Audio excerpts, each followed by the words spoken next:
Quelqu'un veut détruire la carrière de Kylian Mbappé. Mais le coupable n'est pas celui qu'on croit. Et si tu veux le découvrir, regarde ça.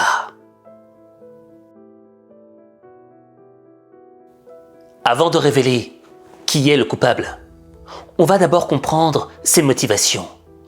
Les motivations du coupable ont été nourries par 3 erreurs majeures de Kylian Mbappé. Et la première erreur trouve sa source dans l'affaire de Suède. Son escapade à Stockholm la semaine passée avait créé des remous. Elle prend des tournures bien plus graves pour Kylian Mbappé. Son nom n'est pas cité, mais le parquet suédois confirme qu'une enquête pour viol est en cours après les révélations de la presse locale. Selon elle, une femme aurait porté plainte contre le footballeur. Des accusations balayées lundi. Fake news, ça en devient tellement prévisible. Veille d'audience comme par hasard. Car ce mardi, Kylian Mbappé retrouve le PSG devant une commission de la Ligue de football professionnel. Il réclame 55 millions d'euros de salaires impayés et autres primes à son ancien club. Et le sous-entendu ne passe pas. Le PSG est responsable de tout avec lui. Il n'a pas marqué de but à part les pénaltys pour Madrid. C'est le PSG. Maintenant, le PSG invente des histoires en Suède. On va l'ignorer et garder notre classe. La police suédoise, elle, continue son enquête. Elle s'est rendue lundi dans l'hôtel au centre de Stockholm où séjournait l'attaquant dans la nuit de jeudi à vendredi. C'est là que le viol aurait été commis. Peu avant, le capitaine des Bleus avait été aperçu dans un restaurant puis une boîte de nuit. Devant l'ampleur de l'affaire, son sélectionneur Didier Deschamps a pris sa défense lundi soir. La première erreur majeure, c'est ce tweet réactif. Ce tweet à enchaînement nucléaire. Pourquoi est-ce que je dis ça? Tu vois, il y a eu un emballement sur les réseaux sociaux. Mais le tweet de Kylian Mbappé a créé l'emballement médiatique. S'il n'avait pas lâché ce tweet, on n'aurait pas eu tous ces médias en continu qui en auraient parlé H24. Et la vérité, c'est que cette erreur numéro 1 traduit ce qui nous amène à l'erreur numéro 2.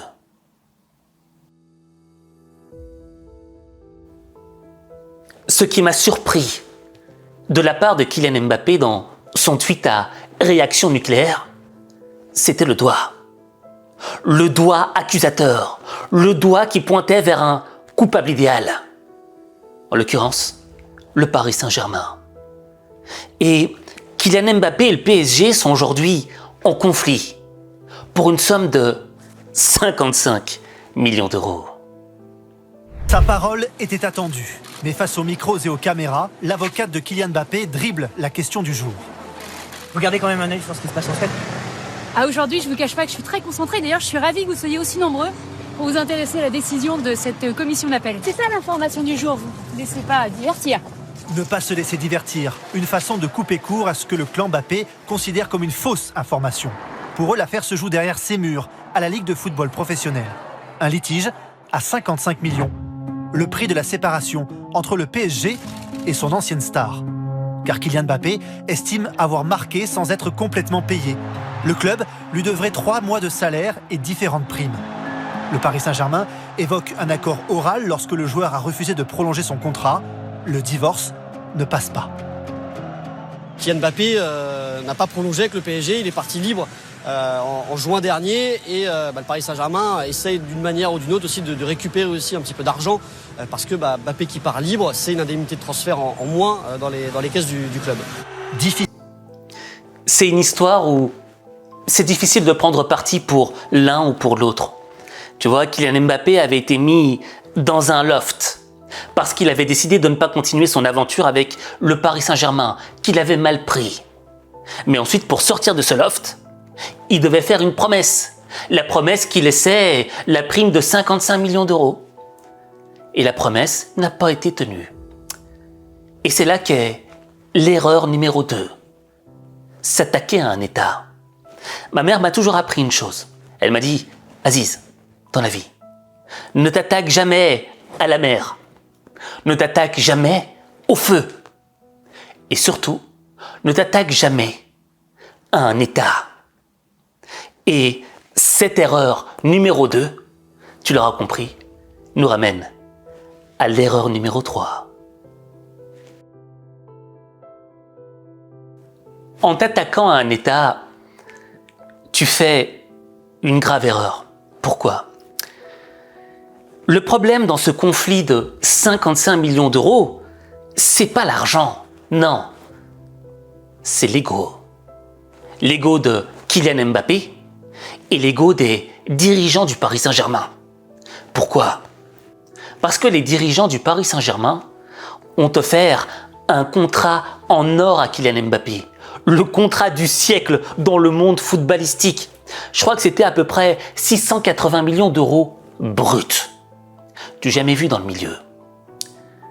Et tu vois, lorsque Kylian Mbappé a décidé de ne pas continuer son aventure avec le Paris Saint-Germain, les dirigeants l'ont mal pris. C'était leur ego qui avait été touché. Mais attends mec, on t'a donné le plus gros salaire de l'histoire du foot et toi tu nous quittes comme ça ? Ils l'ont pris comme une humiliation qui a provoqué une blessure personnelle. Et Kylian Mbappé de l'autre côté, lorsqu'il a été envoyé dans le loft, l'un des plus grands joueurs de sa génération, dans un loft, il l'a mal pris aussi, humilié au fond de lui-même. Et dans le fond, on prend conscience de quoi ? C'est que ce conflit est le fruit de deux humiliations, de deux entités qui n'avaient pas envie d'être pris pour des cons. Et le problème avec les guerres d'ego, c'est que ça génère un venin. Le venin de la vengeance, qui, petit à petit, colonise ton esprit, l'habite. Tu ne penses qu'à ça. Tu ne penses qu'à nettoyer ton honneur, parce qu'on t'a humilié à la face du monde. Et légitimement, tu veux te battre pour rétablir ta fierté, ta dignité. Mais ce venin commence à obscurcir ta vision. T'es concentré sur la guerre, mais t'en oublies les choses importantes. Tes projets, tes rêves, ton métier. Et en 2017, Kylian Mbappé, le Kylian Mbappé insouciant, tu vois, le Kylian Mbappé qu'on kiffait tous à fond, avait lâché quelques phrases dans une vidéo motivante qui, moi, me suivent toujours actuellement. Rien ne te garantit que si t'es bon, tu vas réussir. Parce qu'il te faut plus que ça. C'est triste, hein ? C'est triste, mais il te faut plus que ça. C'est quoi ? Il te faut un mental à toute épreuve, déjà. Avant même d'être un bon joueur. Vous voyez, c'est un jeu, mais avant même de savoir jouer à ce jeu-là, il faut un mental à toute épreuve. Parce que du jour au lendemain, et ça c'est pas des paroles en l'air ou du blabla, tout peut s'écrouler. Et il faut être prêt. Il faut être prêt parce que on peut vous monter tellement haut qu'on peut vous redescendre aussi vite. Ce qui anime un footballeur, c'est ses rêves. Il va à la poursuite de ses rêves. À son âge, il avait une lucidité, une intelligence émotionnelle, mais exceptionnelle. Et tu vois, dans le fond, il l'a dit. Un jour, on peut te monter haut et le lendemain, tout peut se finir. Et il en était conscient. Et le problème avec ça, c'est que lorsque tes performances sont au top, tout le monde est autour de toi, tout le monde t'aime, t'es le plus beau. Mais dès que tes performances commencent à diminuer, dès que les résultats sont plus aussi beaux qu'ils étaient auparavant, ton entourage commence à se réduire tel une peau de chagrin. Les gens se déconnectent, les fans t'aiment un petit peu moins. Au fait, c'était un amour très superficiel. Les gens t'aiment quand tout va bien, mais quand ça va mal, les gens commencent à s'écarter. Et là, c'est l'erreur numéro 3 de Kylian Mbappé. Il est resté focus sur la guerre d'ego et a commencé à délaisser ses rêves. Tu vois, ces 3 erreurs majeures de Kylian Mbappé ont nourri la motivation du coupable. Et le coupable, c'est pas le Paris Saint-Germain, c'est pas les Qataris.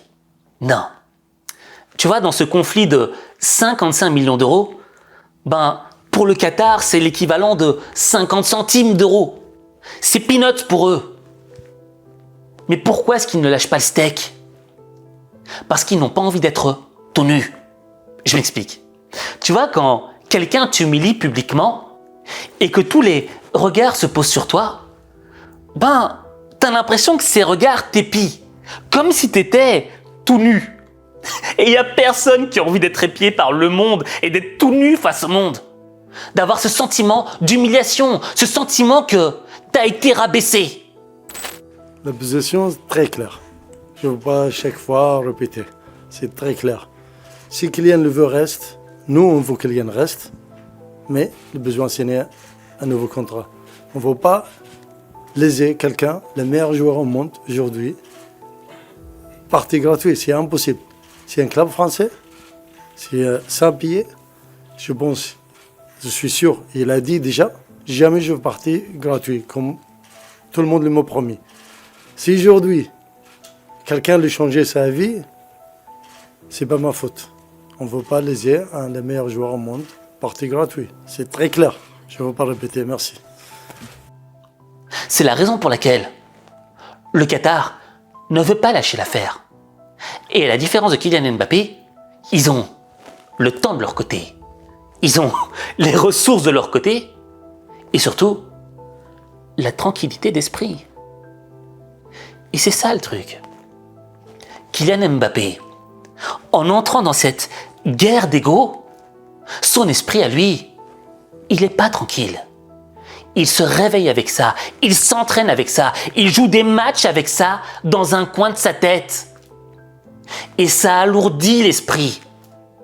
Ce qui, directement, alourdit tes performances sur le terrain. T'es pas tranquille. Et en réalité, le coupable dans cette histoire, c'est l'esprit de vengeance. L'ego. L'ego qui ne veut pas lâcher l'affaire, qui veut nettoyer son honneur. Je le comprends. Mais si Kylian Mbappé reste dans ce conflit de 55 millions d'euros, c'est un procès qui peut durer peut-être 10 ans. Et pendant 10 ans, il va voir cette affaire dans la tête. Et la vérité, c'est que même si après ces 10 ans, il venait à gagner son procès et récupérer les 55 millions d'euros plus tous les intérêts qui vont avec, est-ce qu'il aura vraiment gagné dans la réalisation de ses projets, l'accomplissement de ses rêves? Non. Parce que tu peux pas aller de l'avant quand t'as plein de problèmes dans la tête. Et ça, on l'a vu sur le terrain avec Kylian Mbappé. Raison pour laquelle, moi, si j'étais à la place de Kylian, je me dirais, les 55 millions d'euros, même si je les gagne par après avec les intérêts, ils risquent de me faire perdre, en réalité, encore plus que 55 millions d'euros. Parce que la tranquillité d'esprit, ça n'a pas de prix. Et c'est cette tranquillité d'esprit qui te permet d'être bon mentalement, qui te permet d'être au top et d'attaquer tes projets. Mais si tu as toujours un élément dans ta tête qui te ramène dans le passé et que tu dois fournir toute une énergie pour revenir dans l'instant présent, là tu perds ta concentration sur l'essentiel. Et l'essentiel, c'est l'accomplissement de son être. Devenir la vraie version que l'on doit devenir. Et quand tu comprendras cela, là, tu transformeras ta vie. Mais ta vie, il n'y a que toi qui peux la transformer. Il n'y a que toi.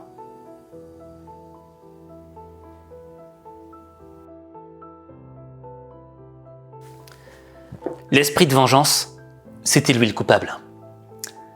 Et tu vois, quand je parle de Kylian Mbappé, je le pointe pas du doigt, tu vois. Parce que l'esprit de vengeance, c'est quelque chose de naturel. Toi aussi, dans ta vie, il y a des gens qui t'ont humilié.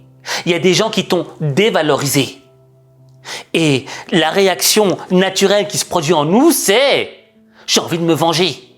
J'ai envie de rendre coup pour coup. » C'est humain. Mais c'est pas parce que c'est humain que c'est nécessairement bon pour notre être. Tu vois, moi, il y a une citation arabe qui m'a toujours suivi. Celui qui veut se venger doit creuser 2 tombes. Celui qui veut se venger doit creuser 2 tombes. Ça veut tout dire. Tu vas creuser la tombe de ton adversaire, mais aussi la tienne. Raison pour laquelle, quand tu es dans un esprit de vengeance, quand tu as cet esprit qui t'habite, tu te détruis toi-même. Et on le voit avec Kylian Mbappé. Ses performances commencent à diminuer à cause de cette affaire qui lui pourrit la vie. Alors que je pense qu'il devrait l'effacer de sa vie et continuer de l'avant. Ces 55 millions d'euros, il se les fera autrement. Et c'est là aussi que je repense à la citation de Marc Aurèle. Le meilleur moyen de se venger d'un ennemi, c'est d'être meilleur que lui. Et je pense que s'il voulait se venger par rapport au Paris Saint-Germain, ce serait d'avoir des performances encore plus exceptionnelles qu'il n'avait déjà au Paris Saint-Germain. Enfin bref. Maintenant, j'aimerais avoir ton avis à toi. J'aimerais que tu me dises si tu es plus du côté Kylian Mbappé ou si tu es plus pro PSG. Dis-le moi en commentaire et dis-moi aussi pourquoi. Et sur ce, je te retrouve pour une prochaine vidéo.